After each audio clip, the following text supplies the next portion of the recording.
লোকে আমায় ভালোই বলে, দিব্যি চলন সই।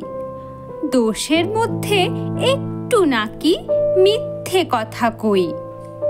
ঘাটশিলাতে যাবার পথে ট্রেন ছুটেছে যখন, মায়ের কাছে বাবার কাছে করছি বকম বকম। হঠাৎ দেখি মাঠের মধ্যে চলন্ত সব গাছে এক এক রকম ভঙ্গি ফোটে, এক এক রকম নাচে। ও মা, দেখো নৃত্যনাট্য। যেই বলেছি আমি, মা বকে দেয়, বড্ড তোমার বেড়েছে ফাজলামি। চিড়িয়াখানার নাম জানো তো? আমার সেজ মেশর আদর করে দেখিয়ে দিলেন পশুরাজের কেশর। কদিন পরে চুন খোসানো দেয়াল জুড়ে একই ঠিক অবিকল সেই রকমই মূর্তি যেন দেখি।